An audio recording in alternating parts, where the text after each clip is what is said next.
Over the weekend, we received numerous confirmed reports of federal agents from ICE and Customs, Border Patrol, abusing their power, intimidating innocent civilians, and waging war on our people.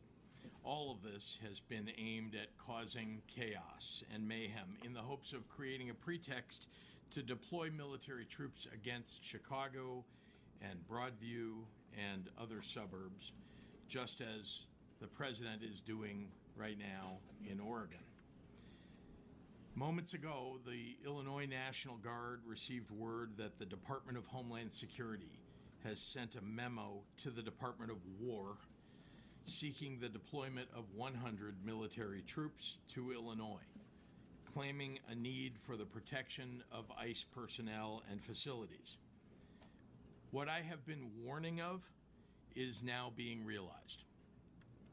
One thing is clear, none of what Trump is doing is making Illinois safer. 2 weeks ago, a man was shot and killed by ICE in Franklin Park, Illinois. Shortly after, ICE issued a statement justifying the killing, saying the federal agent was seriously injured. The Chicago Sun-Times has brought to light that the injuries were, in the agent's own words, nothing major. A man is dead. A community is shaken up. And we are yet again left with more questions than answers. On Saturday, federal agents wreaked havoc on the village of Broadview, a small suburb west of Chicago with 8,000 residents. I want to recognize Broadview Mayor Katrina Thompson, who is here today, and thank her for her strong and vocal leadership on behalf of her community. I also want to thank Broadview's police chief, Thomas Mills, for his steady leadership and partnership with state and surrounding local law enforcement. In Broadview, people nonviolently holding signs and chanting against brutality, expressing their First Amendment rights, have been regularly attacked with chemical agents like tear gas, pepper spray, rubber bullets, and flashbangs. Agents reportedly unholstered their guns and pointed them at protesters. In their own words, ICE intended to unleash, quote, a shit show in the Broadview community. Without provocation and acting like jackbooted thugs, ICE has attacked and detained members of the press, including an independent journalist. A CBS Chicago correspondent had chemical munitions fired at her car where there were no protesters in sight. And we have received many reports of U.S. citizens being detained for simply stepping onto the public street. That brings us to yesterday. On a beautiful weekend when families were out enjoying their day in Chicago, armed Border Patrol agents were downtown marching up and down Michigan Avenue, harassing and intimidating residents and tourists. In Millennium Park, federal agents interrogated a family as their small daughter held onto her doll and appeared to try to translate for her parents. Officers carried large, unholstered, offensive weapons downtown, dressed in camouflage and masks. Building tradesmen near Tribune Tower, simply doing their jobs, were detained by federal agents while working on a construction site. Separately, 24 federal agents chased down a man, handcuffed him, and asked him for his papers.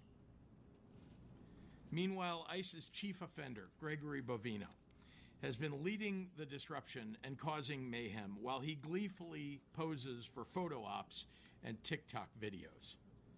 Bovino even admitted on the record that they are making arrests based on how you look. Based on how you look. How you look. That's the baseline. They're not targeting violent criminals or gang members. They're arresting tamale vendors and delivery men and shaking down families. Donald Trump and Kristi Noem and Tom Homan said they were targeting the worst of the worst criminals. They lied, and they continue to lie. 60% of the individuals that ICE has taken in Illinois this year have no criminal convictions of any kind. ICE is running around the loop harassing people for not being white. Just a year ago, that was illegal in the United States. Now, ICE is making it commonplace. That's not making America great. In any other country, if federal agents fired upon journalists and protesters when unprovoked, what would we call it? If federal agents marched down busy streets, harassing civilians and demanding their papers, what would we say? I don't think we'd have any trouble calling it what it is: authoritarianism. So let's not pretend it's something else when it happens in our American cities. The MAGA Republican-supported invasion of Portland and Chicago and LA and Washington, D.C. is not making us any safer. Instead, it is putting our people in danger. This is an attack on neighborhoods, on lawful residents, on U.S. citizens. That's not preventing crime, as Donald Trump claims. That's threatening public safety. But as I've said many times, for Donald Trump and the MAGAs in Congress, this is not about fighting crime or about public safety. This is about sowing fear and intimidation and division among Americans. It was about creating a pretext to send armed military troops into our communities. This is about consolidating power in Donald Trump's hands. What he plans to do with that power, now or during the 2026 elections, should worry all of us. When you add to that the Trump administration's effort to label as dangerous free speech critical of him, White House senior staff calling the Democratic Party fascist, the Trump-appointed FCC chair threatening to revoke broadcast licenses and the approval of a merger in order to silence late-night comedians, Trump's threats to jail political opponents, you cannot call this anything except an attack on the Constitution of the United States. But let's also talk about what he's doing to the economy with all these attacks on our communities. Our small businesses suffer when our residents and visitors who are shopping and eating are made to feel unsafe by the jackbooted thugs roaming around a peaceful downtown. Parents are now scared to send their kids to school for fear the troops will grab their children. Students are afraid they'll come home and find their parents have been disappeared by ICE. This is no way to live. We are here together today, elected officials, business leaders, the faith community, law enforcement, educators, community organizations, united in our opposition to these flagrant abuses of power by the federal government. With one voice, we are telling this unwarranted and unconstitutional occupation by ICE and potentially by military troops to get out of Chicago. You are not helping us. Over the past month, I've been all across the city and all across the region, from Bronzeville to Austin to Pilsen to Little Village, talking to residents and to local business owners. Not one of them has asked for armed military troops in our streets. They have all said loudly that there is no emergency here on the ground that requires the deployment of military troops or the use of military tactics. I refuse to stay silent about this and let the slow encroachment of our freedoms and liberties continue unabated. The state of Illinois and all of us will continue to fight this with everything that we have.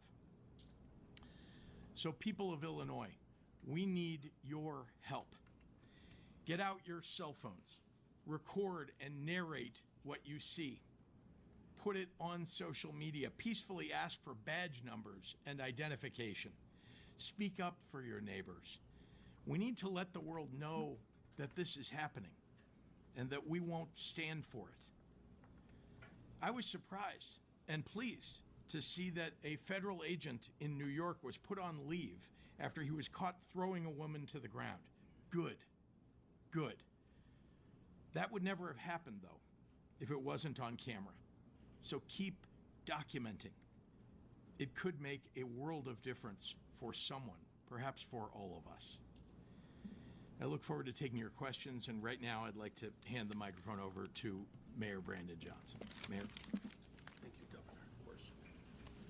Thank you, Governor, and good afternoon, everyone. Good afternoon. I'm grateful to all of the elected leaders here, the community, business, and faith leaders that are joining us today. Many Chicagoans were shocked and appalled to see videos of heavily armed, masked federal agents in our streets yesterday.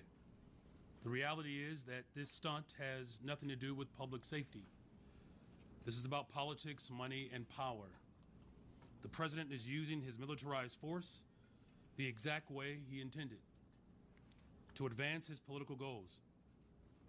He wants to militarize our cities, whether that's through ICE or through the National Guard or United States Army or Armed Forces.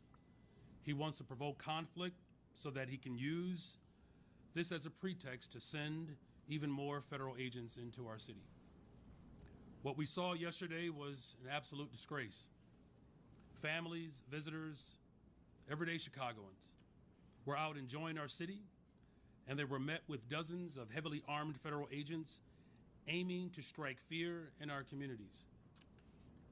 They targeted street vendors and construction workers, just trying to make an honest living.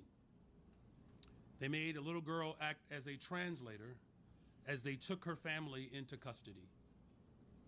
These are heartbreaking scenes that have nothing to do with making our city safer. My question to these masked, heavily armed individuals is simple. What could you possibly need an automatic weapon for? The only plausible explanation is that their aim is not to carry out their duties, but instead strike fear in our communities.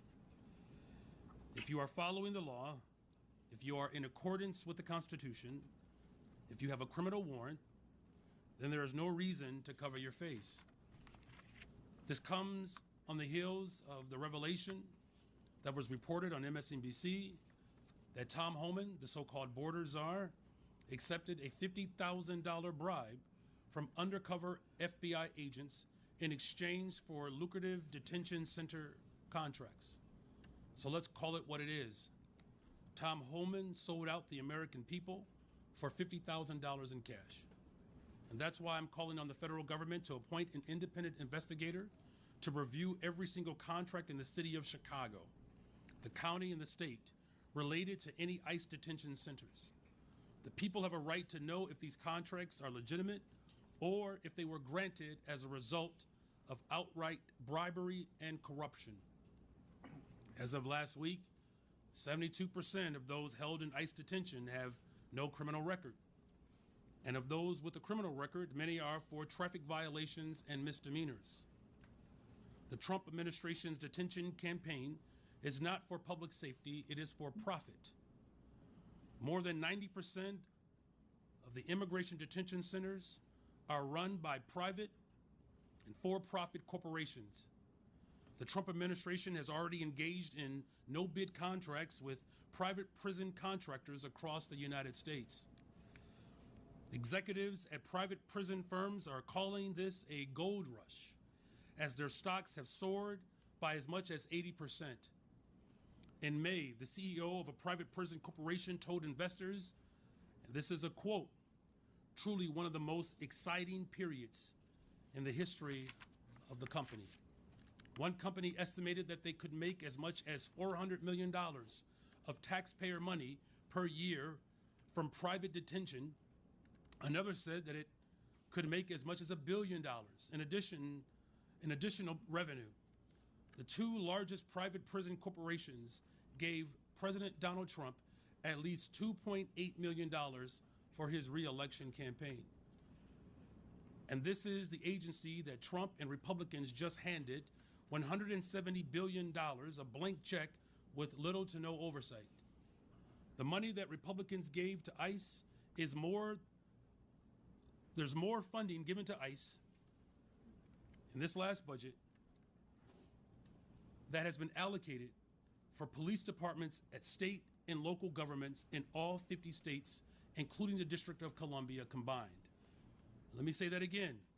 Trump gave his personal militarized force more money than all other local and state police funding combined. And the guy they put in charge of that funding was bought for $50,000 in cash. They are lining their own pockets and the pockets of the executives of to a small number of corporations. I've spoken with parents in Pilsen, Little Village, spoken to business owners on Devon Street, elders in Uptown who are too scared to take their children to school. We're losing business, and they're too afraid to even attend church because of their legal status. They're afraid of the reckless actions that they have seen. This is not being tough or patriotic. To throw a crying mother to the floor who just wanted to be reunited with her children, it's abominable. It's not law and order to body slam a 79-year-old business owner, an American citizen, for trying to produce the papers of his employees. And there's nothing brave about firing pepper bullets with chemical agents at a Chicago CBS reporter for simply showing up to do her job. Greg Bovino, who spends countless taxpayer dollars on TikTok videos of himself, was in charge of the operation in Los Angeles, where a 15-year-old kid, an American citizen with disabilities, was handcuffed and held at gunpoint by ICE. His family is now suing. By the time this is over, there will be hundreds of millions of dollars of taxpayer dollars wasted in settlements related to the excessive use of force and the unconstitutional actions of this administration. So again, let's make this very clear. This is not about public safety. This is not even about immigration. This is the continuation of the Trump administration's war on the poor. They have cut food assistance, they have cut Medicaid, they have cut violence prevention funding. They have made life harder and more dangerous for poor and working people across this country. They have declared war on poor on behalf of the ultra-rich, and so they can simply funnel our tax dollars to a small handful of billionaires. So we have to make sure that we continue to show our support for the people of this city and for this country. In closing, at a time when we are cutting hundreds of millions of dollars from healthcare, public health, housing, and defunding public education, manufacturing austerity, I'll say that plainly, the Trump administration is worsening poverty at the same time as declaring war on the poor. This is an untrustworthy, corrupt, and out-of-control administration that is doing everything in their power to foment chaos in our cities. Whether it's in Portland, Los Angeles, or Chicago, we cannot accept the militarization of our cities. We will continue to stand united as a city, as a county, as a state, and local villages to reject any attempts to militarize our cities. I want to be very clear, what we saw this Sunday is not unique. As the governor has indicated, this is happening in villages like Broadview and other places across this country. And so we have to make sure that this is not the last time we express our unified voice to ensure that we protect the interests of all people. And with that, I will turn it over to our Attorney General, Kwame Raoul.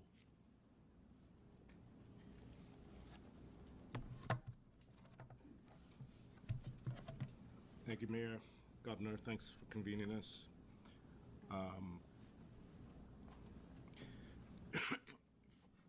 From masked federal agents using tear gas against people exercising their First Amendment rights in Broadview to mask uniformed federal agents carrying automatic rifles as they menace people in downtown Chicago.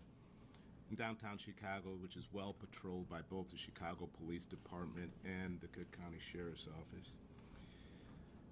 The images we have seen in Chicago area look more like a region under siege than they do America in peacetime. If it was not clear from before, it should be plain now. The president's goal is to sow chaos, instill fear, and Chicagoans and the American people at large. It's also clear that this has never been about fighting crime. Let me state clearly, I am not averse to the President of the United States wanting to be helpful in fighting crime in American cities. I'm not averse to federal law enforcement agencies contributing to fighting crime in American cities.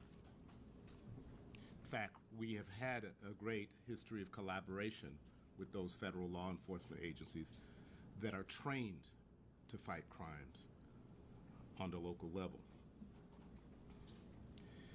However, if the president were sincere about fighting crime, he would devote more resources to those federal law enforcement agencies with whom we have partnered with, which we have had a great working relationship with, instead of either cutting their budgets or reassigning their agents to doing immigration work instead of crime-fighting work. He would not be cutting funding from community violence interruption. He would not be depriving victims of crime of the resources they need based on unrelated immigration criteria. Instead, he's federalizing the state of Oregon's National Guard.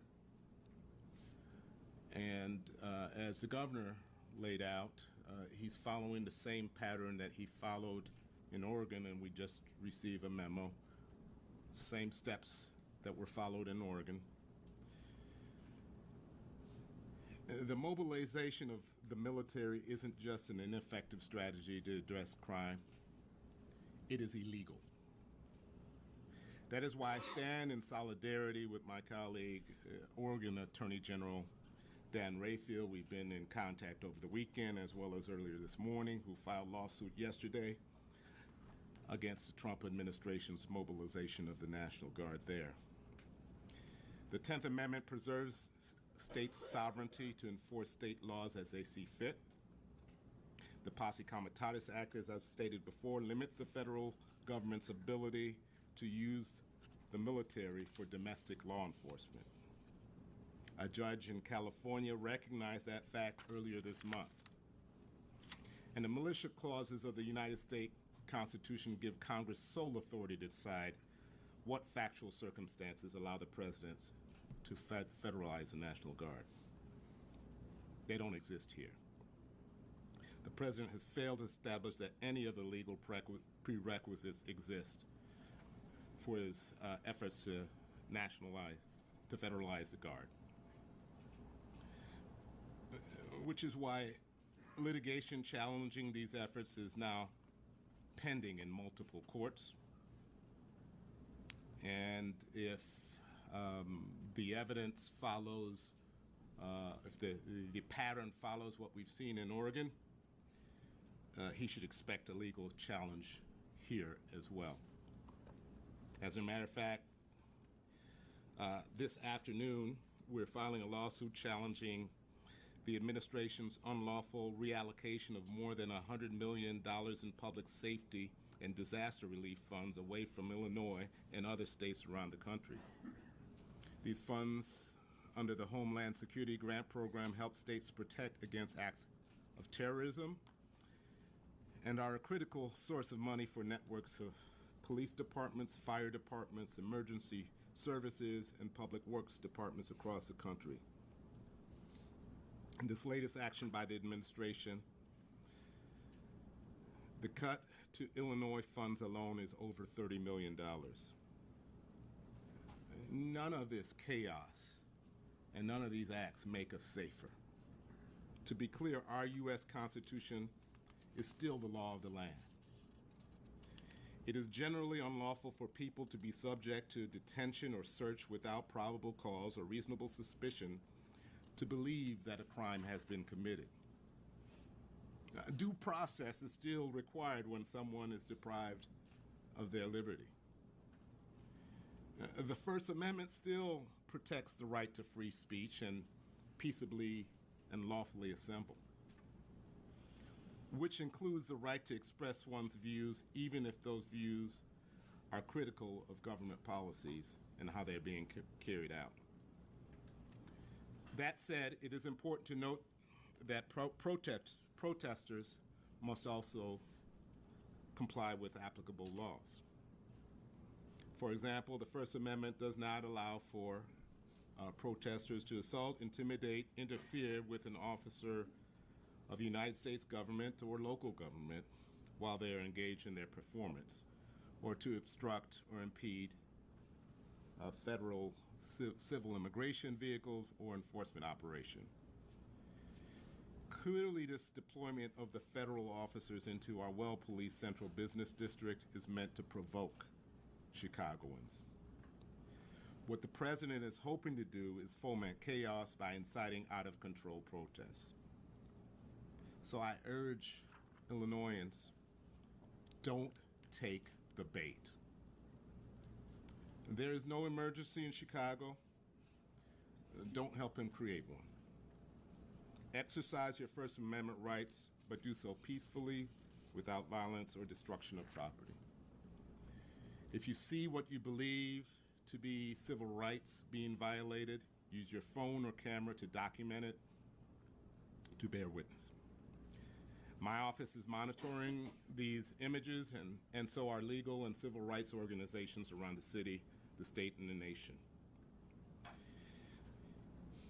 I'm here to say that no president can flout the Constitution.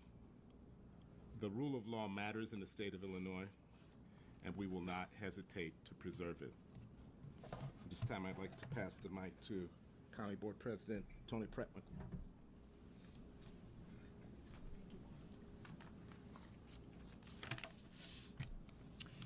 Good afternoon.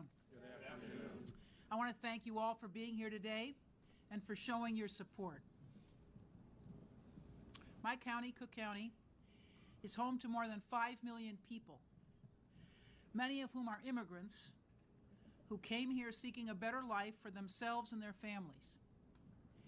Yet today, many of our friends, families, and neighbors no longer feel safe at home, at work, or in public spaces. Federal decisions to militarize ICE activity have set a dangerous precedent. ICE agents are wearing masks, breaking into homes, and carrying weapons in downtown areas. These actions have created fear and chaos across our region and are designed to intimidate our residents. ICE agents have fired tear gas, pepper spray, and rubber bullets at protesters and journalists in Broadview. In Chicago, agents in tactical gear are carrying long guns on our streets. None of this creates safety or security. It only spreads fear. On behalf of Cook County, I stand here today to call for an end to these shameless, appalling tactics. And I want to make clear, as a welcoming county, we will continue to work every day to ensure that every resident feels safe, respected, and valued. Our residents do not want to see masked individuals storming into neighborhoods, terrorizing families, and kidnapping people off our streets.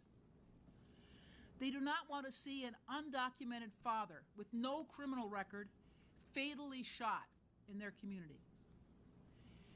These extreme, un-American, and discriminatory actions by federal agents ordered by national leaders are cruel and unacceptable. Instead of leadership that unites us and invests in people, we see the emboldening of unchecked power. It's clear that federal leaders have no respect for our laws, our values, and are working to undermine the very fabric of our society. The lack of human decency shown toward immigrant families, families who contribute greatly to our culture, our economy, and our communities, is indefensible. And it doesn't stop there. We've seen similar attacks on citizens as well. Plainclothes agents, unmarked cars, and the refusal to provide identification are not signs of transparency or accountability. They're acts of cowardice. Cook County will not tolerate injustice or the inhumane treatment of people who came here seeking safety and the chance to build a better life. That's why I, along with the state and local leaders standing here today, called for accountability and justice. We must ensure that federal agencies act lawfully and respect the rights of all of our people. And now I'd like to bring to the podium Senator Villa.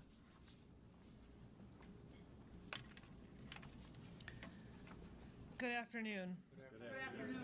I am Karina Villa. I am the state senator of the 25th Senate District. I serve as the Senate chair of the Illinois Legislative Latino Caucus, which is made up of 17 legislators from across the state. We are here to say Illinoisans will stand together and our state will not be intimidated. Donald Trump has militarized agents.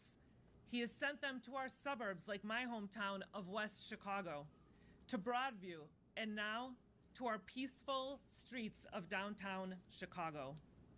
These masked agents are marching through our neighborhoods, masked in technical gear and intimidating families and neighbors who are an essential part of our lives. Let's remember what you have seen. Parents attacked on their way to work, students facing ICE agents on the way to schools, protesters are shot with chemical munitions, the press being arrested. What we are seeing is the First Amendment rights, our First Amendment rights, being eroded by an authoritarian administration determined to dismantle dissent.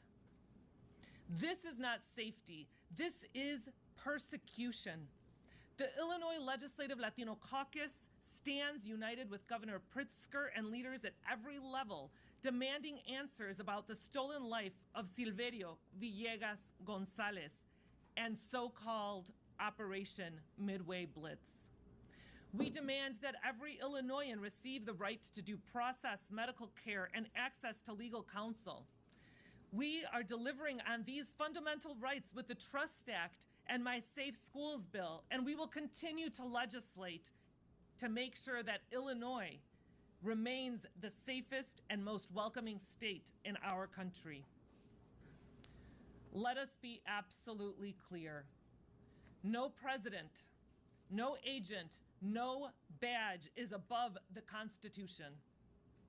The powerful display of solidarity from our neighbors and allies on the ground has been a fierce display of resistance and courage. It has shown the true strength of our state. We will not cower. We will not cooperate with cruelty. We will continue to lend our voices to those that the Trump administration is trying to silence. We will continue to record and report ICE activity in our communities, and we will continue to stand up for every vulnerable person in our state. To every immigrant watching, you are not invisible, and you are not alone. We see you, we value you, and we will defend you. These are our cities, and this is our state. We will not back down. Ahora en español. Buenas tardes. Soy Karina Villa, senadora estatal del Distrito 25 y líder del Caucus Legislativo Latino en Illinois. Somos compuestos de 17 legisladores en todo el estado. Estamos aquí para decirle a los residentes de Illinois que estamos unidos y esto es nuestro estado y no nos vamos a dejar intimidar. Donald Trump ha mandado agentes militarizados a nuestros suburbios, como mi ciudad de West Chicago, a Broadview y ahora dentro de las calles de Chicago.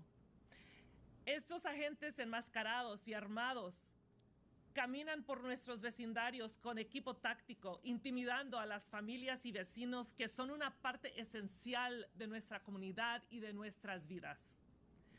Recuerden lo que han visto.